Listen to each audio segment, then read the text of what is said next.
Chapter 3. The dark coldness swept over Vinyl's body, but she didn't feel it. Her phone floated before her eyes, wrapped in a haze of white. Red lights blinked in her peripheral vision, burning the late hour into the darkness. Her bed was soft but small, and the apartment was not much larger than it. But the DJ's mind was not in her surroundings. To Octavia. Hey! She gritted her teeth at the word, but after a moment she sighed and tapped at the screen. Draft deleted. With a groan, she rolled onto her stomach and pressed her face into the pillow. The phone hovered patiently until she turned back over for another attempt. To Octavia. What's up? It's 3 in the morning. I'm asleep, Vinyl. You're an idiot, the unicorn mumbled in a poor imitation of Octavia's voice. A magical tendril fumbled for the delete button. Message sent. Her heart jumped with a lance of shock as she bolted upright.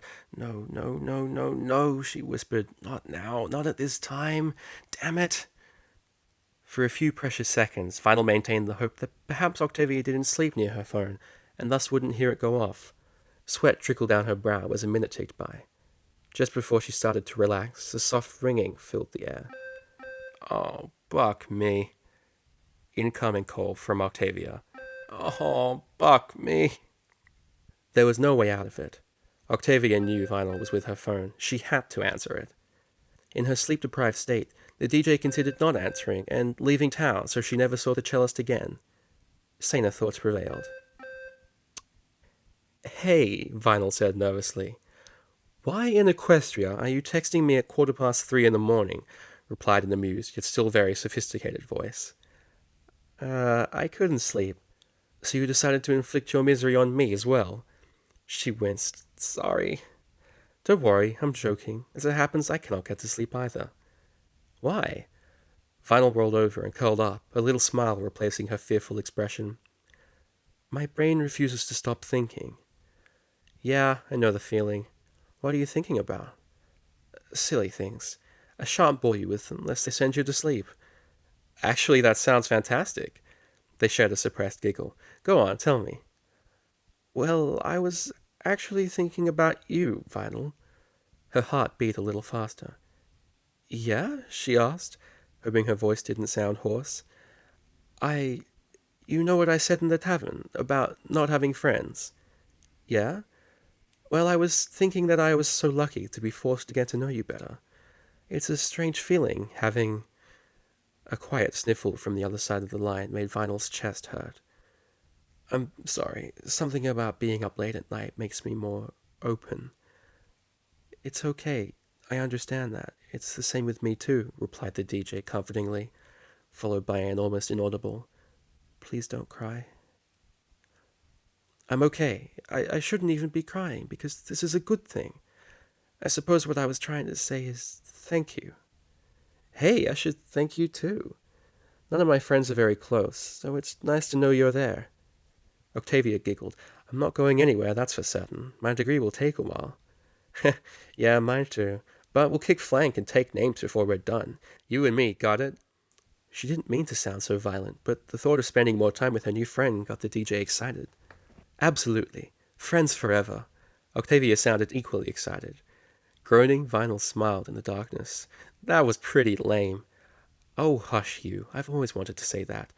Now you say it too, so it's official. After a moment of silence, the unicorn swallowed her pride. Friends forever. You wouldn't know how to mix a sub-bass if your life depended on it, screamed Vinyl. And you wouldn't be able to tune a custom cello to orchestral standards with any degree of competence, Octavia shot back.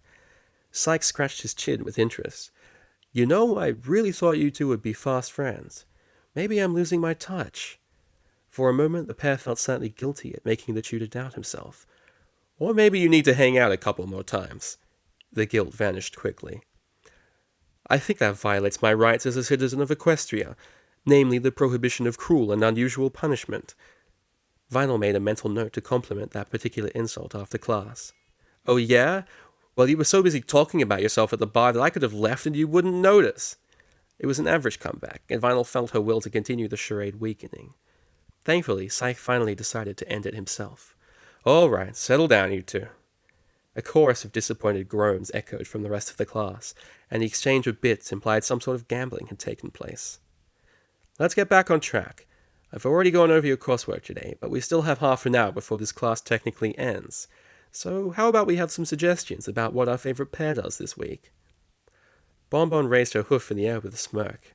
How about a candlelit dinner? She giggled with the green mare beside her, who had a lyre on her flank. Some of the other ponies also chuckled, apparently aware of the joke Vinyl couldn't see. Octavia glared at Bonbon, hoping the red in her cheeks would pass as fury. Some might call her a prude, but she knew very well what was being implied. Maybe something a little less likely to end in homicide, Sykes suggested, yet his grin clearly said he was in on the joke too. How about a movie? You won't have to talk to each other much then. Vinyl was careful not to agree too quickly, instead scowling at the tutor for a few seconds before nodding slowly. Whatever. At least in a dark theater I won't have to look at her face. That's the spirit. And you, Octavia? The cellist sighed as if the mere thought of going to a movie with the unicorn was exhausting. Very well, if you insist on continuing this silly exercise. But Vinyl has to pay. Snorting back a harsh laugh, the green unicorn beside Bonbon whispered to her loudly, Well, it is customary for the stallion to pay for his mare. There was a moment's pause before the students erupted into rowdy laughter, hooting and whistling at the beet-red targets of the joke. For once, Psyche didn't join them. Lyra, that was uncalled for. I like a good one-liner as much as any pony, but let's try to tone it down a bit, okay? Sorry, Chief, she said, snapping off a salute and eliciting more giggles from Bonbon. All right, class, let's make like it's winter and wrap it up. I'm sure you all have classes to go to.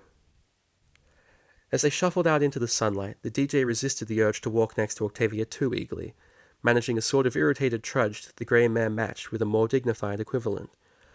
Only when they reached the safety of the busy court did they let the act slip slightly. Their classmates had dispersed to attend to their own lives, and no pony gave the pair a second look. You really gave me a run for my bits with that cruel and unusual punishment line, remarked the grinning DJ. Yes, I'm quite proud of that one.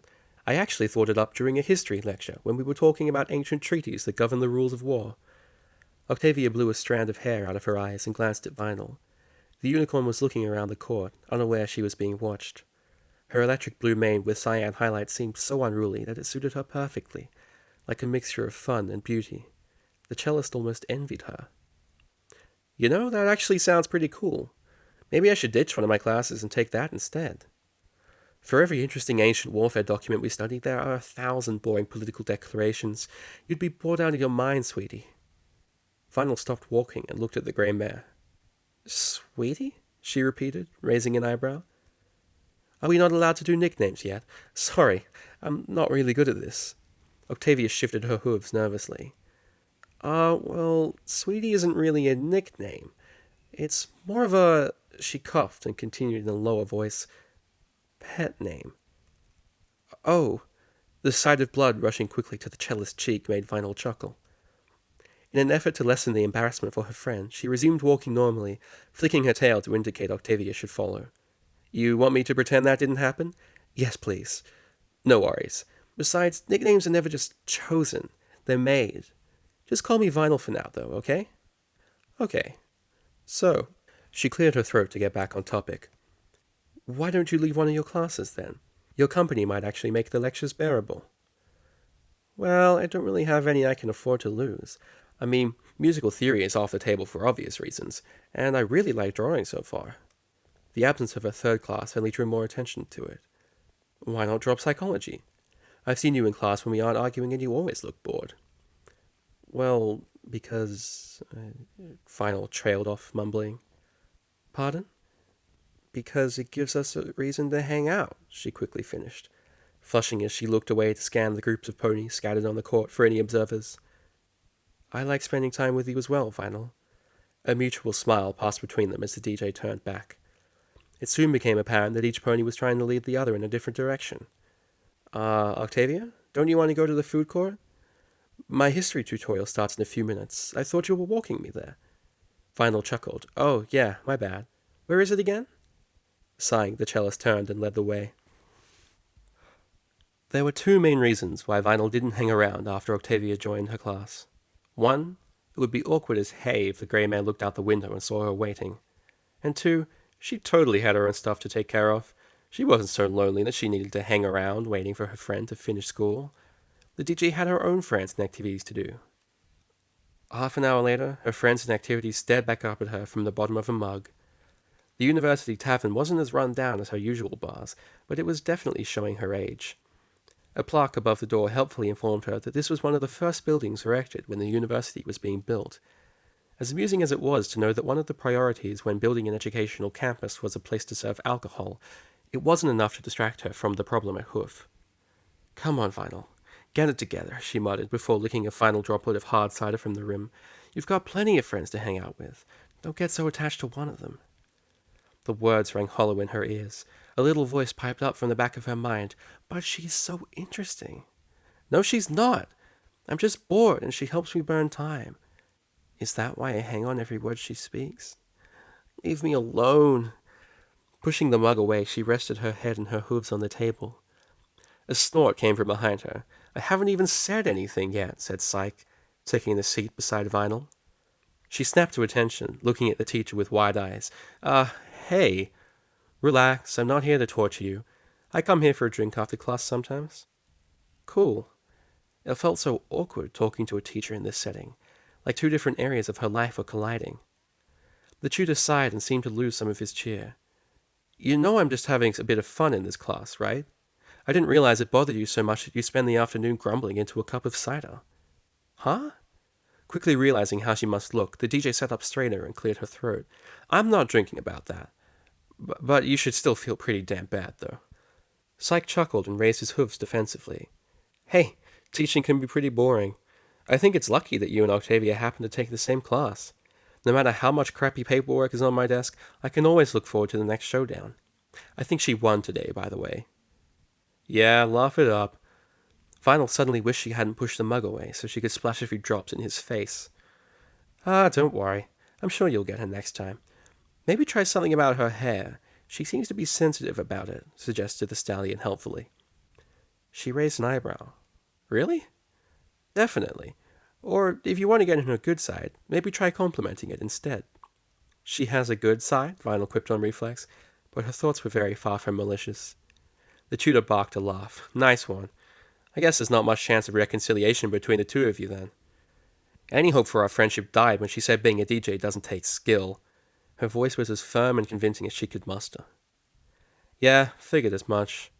Well, good entertainment's hard to come by anyway." The white unicorn slipped off the seat and stretched her hooves. "Thanks for the chat, but I gotta bail. Parties to go to, bass lines to drop. Later." Psyche just nodded and half raised a hoof in a farewell gesture that doubled as a signal to the bartender, who began mixing the usual. The second Vinyl was outside. Her phone floated out of a pouch in her saddlebags and drifted before the purple lens of her shades. After some quick tapping, it returned there safely. As the white pony trotted away, she began to whistle.